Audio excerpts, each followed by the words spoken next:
In Naples, the perfect pizza is cooked in a wood-fired oven. At Willow Street, our new pizzas, like our Dolce Picante, are also cooked in a wood-fired oven. The perfect pizza. It's closer than you think. Hello and welcome to Jazz Tonight. I'm Michael Jacobi, executive producer of Jazz on the Plazz and host of Raising the Standards on KSCO Radio Santa Cruz. Delighted to have you with us as we, Jazz on the Plazz, enters our 14th year, Jazz on the Plazz 2016. And this year's is our want. We pay tribute to one of the great American composers. Last year, of course, as did the rest of the world, we honored Sinatra on his 100th birth anniversary. This year, we turn to the great Duke Ellington and honor the great man, Grammy Awards, icon, Pulitzers, Nobel, the list goes on, and he changed the jazz world.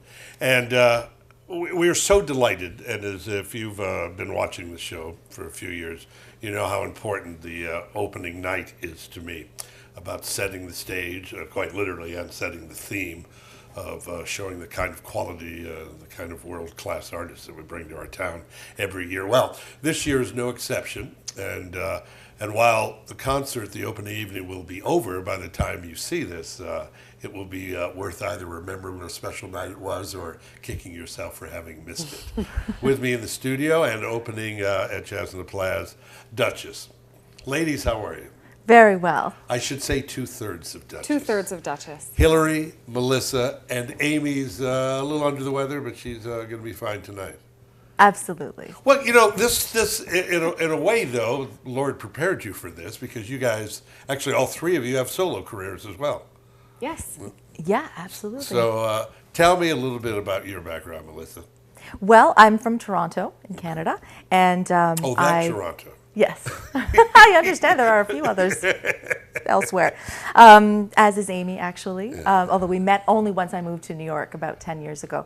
And I studied acting, actually, rather than music, and just sort of fell into the jazz world afterwards. So it's, I've had a kind of different path to here, but I've been performing for, I guess it's nearly 20 years I've been doing this, yeah. Now, are you from Alaska? I grew up in Alaska. I was born in the Midwest, so I'm descended from a long line of Midwesterners. There's a culture shock.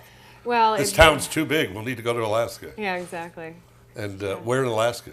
I grew up in a town called Wasilla, Alaska. Where Sarah Palin's from. That's what I hear. She came on the scene after I left. A good move where you'd have left anyway, is my guess. Yeah, absolutely. What was it like growing up there? You know, it's a beautiful place. It's if you're into that sort of thing. Yeah. I was a kid who loved, I loved jazz music and literature. I read a lot of books about New York City, and I dreamed about New York City. So Alaska didn't feel like home in that way. Now, where in the Midwest were you from? I was born in Omaha. My parents are from South Dakota and Iowa. Okay. So how long were you in Omaha? Well, we moved around a lot. I was just born in Omaha, but then I lived in both of the Dakotas. I lived in Iowa, and then we moved to Alaska just before I turned 7. Army brat? No. No, just happened to move around a lot. Yeah. Okay, so the Big Apple is calling in its respective ways. How did we all get there? Well, I actually moved to New York, I guess it'll be 11 years in November. I moved there with a grant from the Canada Council for the Arts to further my jazz studies with private instruction from a few different teachers. So I was given a grant, and it was supposed to be a temporary thing, but I got to New York and realized that was where I wanted to be, and just felt a real kinship with the people in the jazz scene and the teachers I was studying with and the access to being able to hear these people play. So I've been there ever since. Well, in terms of the people that know me and watch this show, in terms of love for the city, you're preaching to the choir. But you're also preaching to someone who doesn't get glassy-eyed when you talk about how wonderful New York is, because you either get it or you don't. Mm-hmm. I mean, there's so many people go, wow, it's New York. It's so good. But it's such a marvelous town, and it is, and certainly for our collective loves of jazz. That's it, yeah. And but you talk about your jazz studies and the fellowship. Where did this all begin? Was it an epiphany at one point? You were 7 years old. You said, "I got to hear some Brubeck." No, as I came to it rather late. Okay. I enjoyed jazz and sang along whenever I heard it on the radio. A lot I of music was, in your home growing up? not a ton, really. Okay. Not a ton. But everything that we did that was creative and artistic was well supported by my parents. But I sort of came to it late via musical theater. And the bins were side by side in the library. And that was literally how I found Ella Fitzgerald, Billie Holiday. I found Harry Connick Jr. that way, too, and also developed a teenage crush. And that persisted. And then once I got into my late teens, I started doing it more. And then I got bitten by the bug, and I started studying it quite late, in my mid to late 20s, and moved to New York to study with Theo Bleckman, and to study harmony with Gary Dial, and voice with my remaining and current voice teacher, Tom Schilling. So I moved to New York to do that and just stayed put. So Alaska, you're there killing seals or whatever they do for a living. Like, None of that's that for terrible. me. I've But, butchered a few moose in my day. have you? I've gutted a few salmon. I've never clubbed a baby Got- seal. That may come as a shock That's- to people who know me. And if but I've you never do it, done use a wiffle ball bat, because I think it gives more of a No, chance. and you got to use the lead pipe because it That- just ends it quickly. You know, I've never done it. I will never. And do I it. just wondered. Just so We're going far to check off the the rails. archives, but I don't think we've brought up clubbing baby Yeah. seals. Yeah, That's none of fine. that. None of that. Okay, so now, little girl, music in your home? Quite a bit, yeah. I was very fortunate in two important respects. One is that my parents have and had a very deep appreciation for a lot of really eclectic and pretty uniformly great music. So they had a great collection of records. What did you folks do? My mother is a nurse. My father has done a lot of things. He's always been self-employed, Okay. sales, financial planning, but not music, not the arts. But they both, played instruments in high school, and they just, the biggest gift that my parents gave to me and that I think anyone could give to a child is to just sort of give your kid the freedom to be who they are and be interested in what they're interested in. And they really applauded and welcomed my interest in music and did a lot to further that. So having their record collection at my disposal was a huge boon, and I dove into records by Dan Hicks, the Bay Area favorite, Dan Hicks. Huge Joni Mitchell fan. My mom had a lot of Motown. I loved the Stax records, Otis Redding. Huge Tom Waits fan from my dad. And then when I was 12, I stumbled upon an Ella Fitzgerald recording of her singing the Cole Porter songbook, and I wrote her a fan letter, and she sent me an autographed picture, and I was just off and running. But the thing with vinyl records, you can read liner notes, and you see. Well, you can actually read them because physically They they're big exist. enough. Yeah, and they're big enough. But so I got very self-directed. One of the first things I noticed, I was listening to Joni Mitchell's Hijira record, and she's got all the, Jocko's on that record, Gus Johnson's on that record, Michael Brecker's on that record. So I started getting really interested in the cross-pollination between genres. And the other aspect that was very lucky is that even though it was Alaska and it was very remote, there was a really, really extraordinary singing and piano teacher there named Janet Stotts, who helmed the Alaska Children's Choir. So from a very early age, I was studying classical singing and competing and traveling with a choir. And so I had this very sort of rigid, not rigid, a very structured, pedagogically sound base of instruction. And then in my own time, I was digging deep into all this other stuff. Did you ever see Ella? Never. I never saw her I saw her a perform. few times. She died 20 years ago, almost exactly right. to the day. Yeah. I did an interview with Torme once in the city, and in the Venetian room, and he got up to do a little tribute to Ella, and he goes, "What am I doing? Let's get her up." And she was in the front row. Wow. And it was a pretty half an hour. amazing. It was very special. So high school in Alaska? High school in Alaska. Okay, and then college there, or? No. So at what point you were going, am I 18 yet? Can I get on the I bus? left about 10 minutes after I turned 17. I graduated high school pretty young, and so I left immediately thereafter. And I actually went on foreign exchange. I lived in Italy for almost a year, and then I came back and I went to college to study classical voice in Washington State for 2 years, and then I dropped out. And that's when I moved to Seattle and started singing some jazz, just because I wanted to have fun singing again, and I hadn't been for a while. Did you do musical theater as well? No. No. No. So, oddly, I did wind up in a Broadway show 6 years ago, but it was purely accidental. Yeah. Yeah. I did it in middle school and high school, but it was mostly because it was an avenue for singing. Isn't it interesting, as you say, you discover Cole Porter, you discover Berlin. A dear friend of ours who will be here this year, Paula West. She's great. We often talk, she says, you just keep finding more Gershwins. It's like, and Feinstein will tell these stories. You open a case, there's another one, and you have, and it's astounding. It's like, it's going to a library and go, I didn't know about that author. Absolutely. And it's remarkable. Growing up, listen to a lot of Ella, listen to Billy. Not a ton. I mean, once I got into it, once I discovered it in my late teens, I got really deep into it. But I didn't have dreams of becoming a jazz singer myself. I sang in the jazz choir. I was always in the background in all the shows. And then something changed, and I decided to give it a try. A friend asked me to sing with his big band.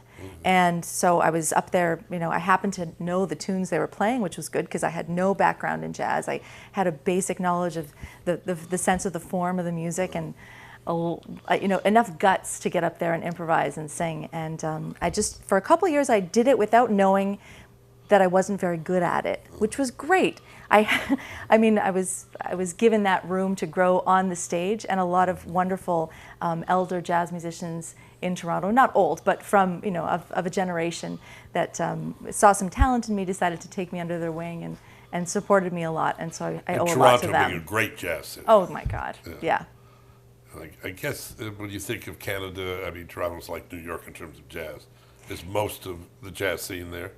I think so. I mean, there's people talk about different streams, and that within Toronto, there's of course so many different scenes, and jazz is this huge umbrella. But there are 3 or 4 major schools that have jazz programs within the Greater Toronto area, so that has a lot to do with it too. But it's got a wealth of jazz musicians, and a lot of musicians from around the world coming through Toronto would use Toronto rhythm sections, and those were the kind of people I was playing with when I started out. There are these places, and one thinks of New York and Paris as jazz, and Chicago's a great scene.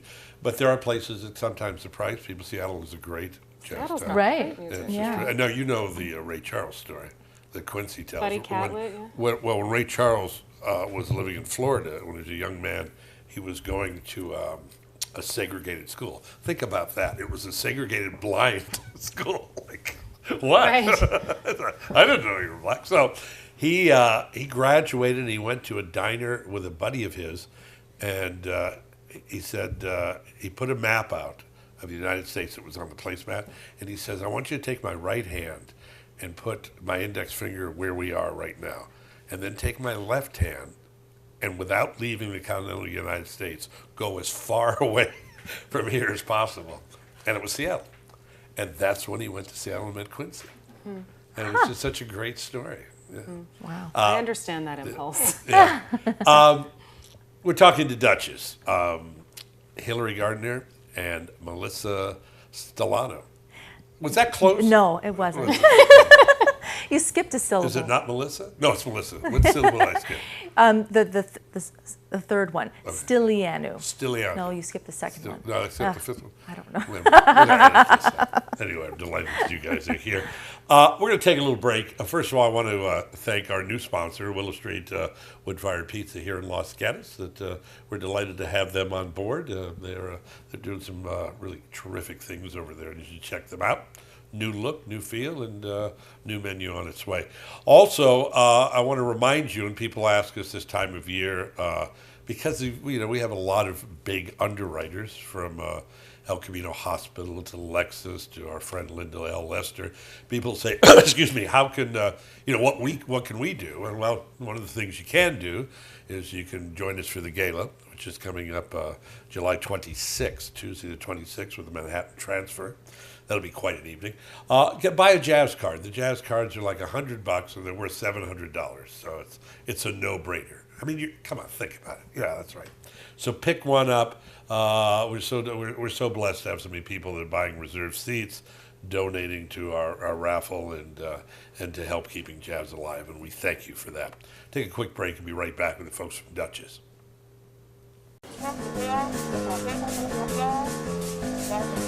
Hey, come here. You know why I bring my folks here so often? Because Willow Street has the best kids menu in town. And kids eat free on Tuesdays. Thank you. You're welcome. Now that's what I'm talking about. Can I get a wine list? Never mind. In New York, the perfect pizza is prepared with fresh, creative toppings. At Willow Street, our new pizzas, like our prosciutto di Parma and gorgonzola, also feature fresh, creative toppings. The perfect pizza. It's closer than you think. Welcome back to Jazz Tonight. Michael Jacobi with you, with the ladies from Duchess, or at least 2/3 of Duchess, because our third member, Amy's a little under the weather. But I'm delighted to have you two here. And you are such a good poser. You just have a smile. I love Doing my that best. You are ready for the close-up, Mr. DeMille. Always. Hillary's gone. I'm not yet? Okay. Let's talk a little bit about, we were going down the path of what got you to New York. What keeps you there? It's tough. Yeah. It's tough. I ask myself that a lot. My husband and I have a 3-year-old son, Bailey. He's actually an American citizen. We have our green cards now, which is great. Can you get dual citizenship as being Canadian? Yes, Okay. eventually, if we decide to go for that. But so it's now it's extra hard, but it's also so rewarding to be there. And I think the short answer is the music. I mean, that's why we came to begin with. My husband and I both moved down at the same time. Is your husband a musician as well? Yeah, he's a piano player, Jamie Reynolds. Okay. And so, yeah, I mean, the scene is really fulfilling, very challenging, and we've been there 10 years, and things are really starting to roll and move. And of course, there's this girl group that I'm a part of that I want to stay committed to. So, I gotta stay in New York. Hillary, what keeps you in the city? I was a New Yorker long before I moved to New York. Actually, for me, New York isn't about the music. It's about New York. Yeah. I read A Tree Grows in Brooklyn when I was 11-ish, and I just knew there was just something about it that I knew was home. And when I moved there, I'd been there 13 years, and I cried every day for 6 months. I waitressed for over 10 years. It was hard. I was kind of still and perpetually broke. I mean, there's a lot of things about it that are uphill, but if it's under your skin, I mean, I have a good imagination. I literally can't imagine where I would live if I didn't live there. I married Woody Allen, basically. Yeah, I married a Jewish guy from the Upper West Side, born and raised in New York City, like I'm there, It's going to be forever. It's not the worst, I'm not being flippant, but it's not the worst place in the world to be broke.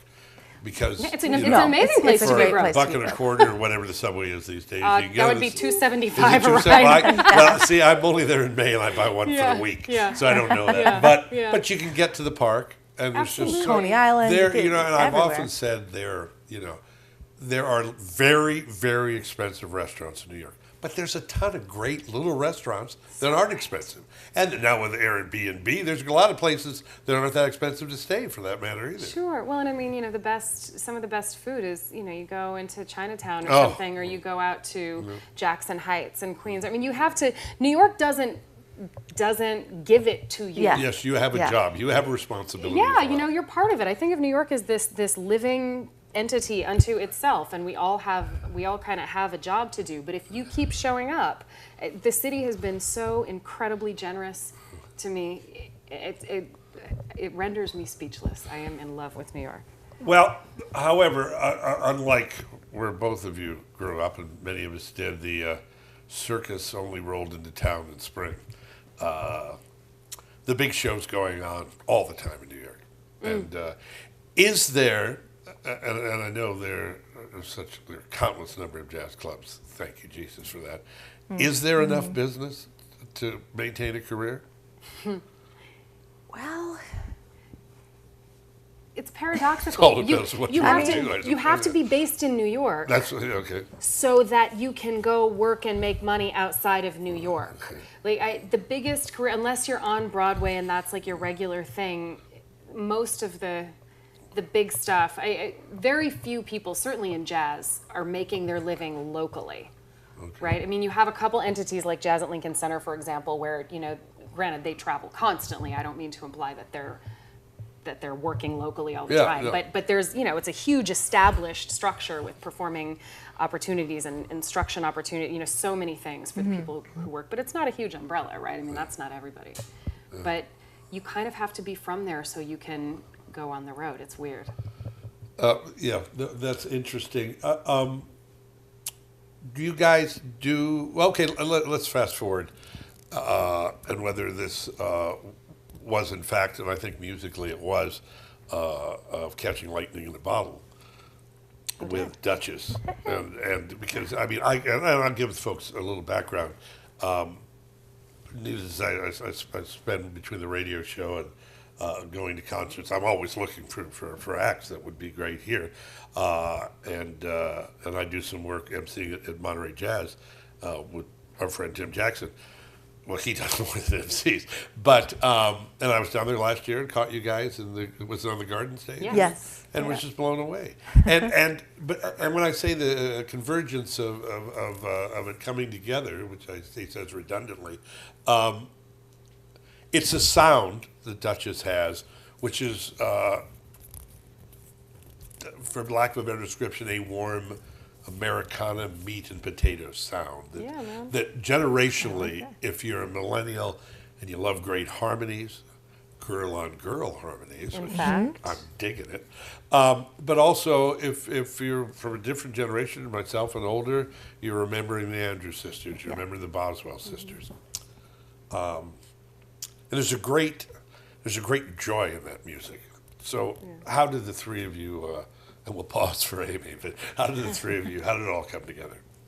Well, Amy, this brings us back to Amy. So Amy and I actually both have residencies at 55 Bar, a little dive bar in New York City where amazing music happens. So once a month, we each play there, and for this particular month, November 2013, Amy wanted to do something different, and she had done a lot of duet nights before where she had sung with Hillary and with myself and lots of other singers. And you hadn't met before that? Well, I had met Hillary in passing and admired her singing and was a little jealous.